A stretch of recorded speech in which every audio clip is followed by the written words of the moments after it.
নমস্কার বন্ধুরা, সবাইকে 2025-এ স্বাগতম। আমি বেশ কিছুদিন অ্যাবসেন্ট ছিলাম। আগেই বলেছিলাম যে আমি বেড়াতে যাব, তো আমি ফ্যামিলি ট্রিপে গেছিলাম। ইয়ার এন্ডের ফ্যামিলি ট্রিপ।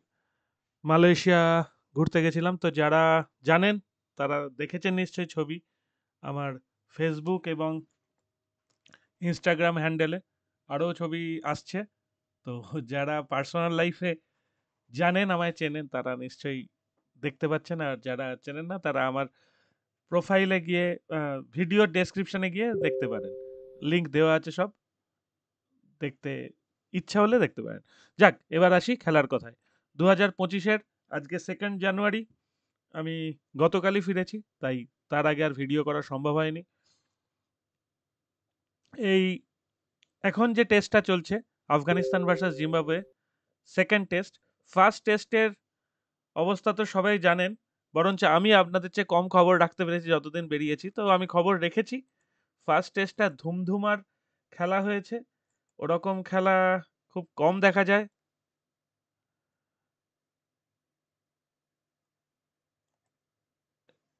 যে আফগানিস্তান বা জিম্বাবুয়ের 586 রানের জবাবে আফগানিস্তান 699 রান করেছিল।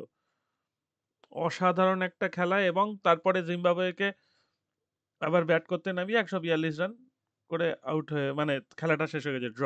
এখন এই মুহূর্তে যে খেলাটা চলছে সেটা নিয়ে আলোচনা করা যাক। বৃষ্টিবিঘ্নিত ম্যাচ। প্রথম দিনে এখনো পর্যন্ত খেলা হয়েছে 38 ওভার 2 বল। জিম্বাবুয়ে টসে জিতে ফিল্ডিং নিয়েছে যেহেতু বৃষ্টি ছিল। আফগানিস্তান খুব একটা সুবিধাজনক পরিস্থিতিতে নেই। রশিদ খান লড়াই চালিয়ে যাচ্ছেন। তিনি 19 বলে 25 রান করেছেন। এখান থেকে যদি 150 ক্রস করতে পারে আফগানিস্তান, তাহলে কিন্তু একটা লড়াইয়ের সম্ভাবনা আছে। তো সেটাই দেখা যাক লড়াই হয় কি হয় না। জিম্বাবুয়ে কতটা এই সুযোগ নিতে পারে বা আরও চাপ দিতে পারে আফগানিস্তানকে, সেটাই দেখার। তবে জিম্বাবুয়ে হয়তো এই খেলাটা একটু সুবিধাজনক পরিস্থিতিতে আছে প্রথম দিনের হিসাবে। তো সেটাই, যে যদি এরা এখান থেকে ম্যাচটা অনায়াসে বার করে নিতে পারে তাহলে ভালো। আর যদি এখান থেকে মুশকিলে পড়ে তাহলে খেলাটা জমে যাবে। কিন্তু আমাদের আসল লক্ষ্য হচ্ছে এই খেলাটা নিয়ে,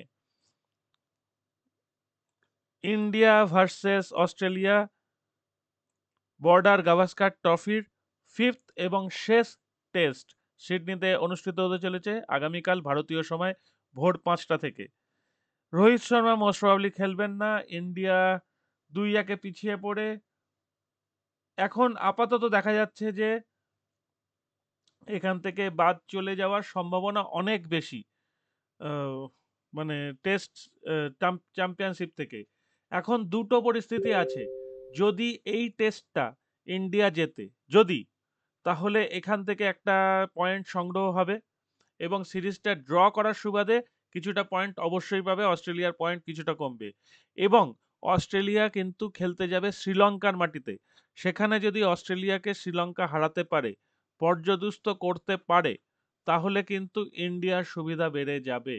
হয়তো সেখানে ওই সুবাদে ইন্ডিয়া ফাইনালে উঠতে পারে। তবে সাউথ আফ্রিকা যে ওয়ার্ল্ড টেস্ট চ্যাম্পিয়নশিপ 25-26, এইটার ফাইনালে উঠে গেছে। না, 25-26 নয়, বোধহয় 24-25, তাই তো। 24-25-এর ফাইনালে যে উঠে গেছে সেইটা কনফার্ম। এখন অস্ট্রেলিয়ার চান্সটা একটু বেশি, ইন্ডিয়ার চান্সটা অনেকটা কম, যেহেতু পয়েন্টের তফাৎ দেখছেন অনেকটাই। তো দেখা যাক ইন্ডিয়া এখান থেকে এগোতে পারে কিনা। না এখানেই শেষ হয়ে যায় ইন্ডিয়ার দৌড় এবারের মতো। কালকের টেস্টটা নিয়ে কথা বলা যাক।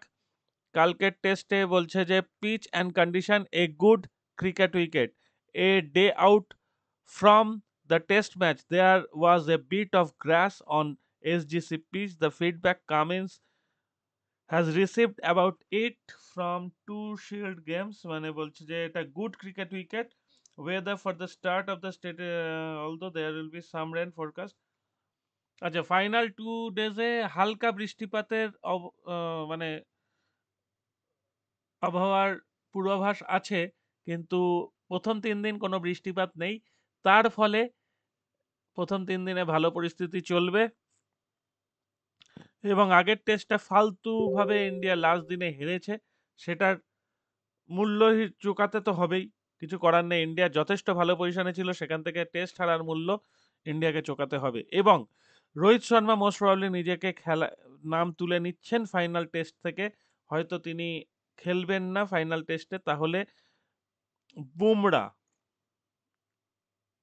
ক্যাপ্টেন হবে। ঠিক আছে, আর এখানে প্রসিদ্ধ কৃষ্ণা বা হর্ষিত রানার মধ্যে একজন খেলবে। নীতিশ কুমার রেড্ডি অসাধারণ পারফর্ম করে চলেছেন, তিনি যখন থেকে সুযোগ পেয়েছেন সত্যি দুর্দান্ত। আর অস্ট্রেলিয়ার ধরা হচ্ছে যে মিচেল মার্শকে যে বসানো হচ্ছে, তাতে হয়তো মিচেল মার্শের test career over. Steven Smith আর 38 রান দূরে 10,000 রানের মাইলস্টোন থেকে, সেটা একটা বড় মাইলস্টোন। বিউ ওয়েবস্টার হয়তো সুযোগ পেতে পারেন কালকে, সেই রকম দেখাচ্ছে।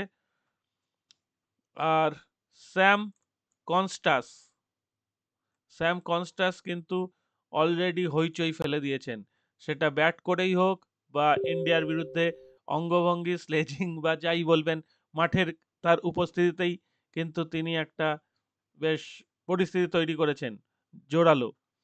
তো সেটা দেখা যাক। আর এখানে Jurel also seems like a chance to make 11 with Washington Sundar possibly sitting out. আচ্ছা, ওয়াশিংটন সুন্দরকে যদি বসানো হয় তাহলে ধ্রুব জুড়েল, মানে ব্যাটিং উইকেট কিপার, তাহলে ভাবুন ভারতের ব্যাটিং উইকেট কিপার ঋষভ পান্থ, ধ্রুব জুড়েল, কে এল রাহুল, তিনজন ব্যাটিং উইকেট কিপার খেলবেন। তাহলে দেখা যাক কিরকম পরিস্থিতি হয়। আশা করব ইন্ডিয়া সিডনিতে একটু ভালো খেলবে। মেলবোর্নের অযথা হারার যদি কালকে কিছুটা জবাব দিতে পারে, কাল না আগামী 5 দিন, তাহলে কিন্তু কিছুটা মলম লাগানো যাবে বলেই মনে হয়। তবু চান্স কমে গেছে, এটা বলাই ভালো। তো কাল খেলা শুরু হোক এবং এই বছরটা সবাইকার ভালো কাটুক। ও, কালকে আরেকটা টেস্ট আছে যেটা নিয়ে আলোচনা করি। South Africa Pakistan. South Africa পাকিস্তানকে প্রথম টেস্টে হারানোর পর সাউথ আফ্রিকা কিন্তু এগিয়ে গেছে। এখন সাউথ আফ্রিকার আর চিন্তা নেই, এই টেস্ট যদি হারেও তাহলেও চিন্তা নেই। তো দুটো থেকে খেলা হবে। কেপ টাউনে খেলা। পিচ রিপোর্ট কি বলছে? I don't think I am allowed to speak about the wicket. Bavuma joke during the press conference. ভালো। Ultra short test here last year. Keshav Maharaj in 7 wickets away. আচ্ছা, 200 টেস্ট উইকেট হবে। বাহ। Among current batters in the Pakistan side, none have truly imperious record in South Africa. Babar Azam's 275 at make him most prolific, while no active Pakistani has 100 in this country. কোনো পাকিস্তানের সেঞ্চুরিই নেই south আফ্রিকায় গিয়ে। তো এই খেলাটা south Africa যেভাবে খেলছে, তাতে পাকিস্তানকে ধরাশায়ী করবে বলা না গেলেও পাকিস্তানকে হারানোর ক্ষমতা রাখে, এটুকু বলতে পারি। সাউথ আফ্রিকা যদি প্রথমে ব্যাট করে তাহলে মোটামুটি একটা রান হবে, কারণ এদের পিচ কিন্তু খুব একটা সুবিধার নয়। খুব একটা সুবিধার না হওয়াতে হয়তো রান বিশাল হবে না, কিন্তু উইকেট ঝপঝপ পড়বে। আর পাকিস্তান প্রথমে ব্যাট করলে কিন্তু চাপে থাকতে পারে, হয়তো 100-র আশেপাশে গুটিয়ে যেতে পারে পাকিস্তান যদি প্রথমে ব্যাট করে। তাহলে সেটাও দেখার যে কি হয় না হয়, আমরা সেদিকে লক্ষ্য রাখবো। আপনারাও দেখুন কি হয়, আর আরও খবর আসতে থাকবে। সবাই ভালো থাকবেন, এখানেই শেষ করছি।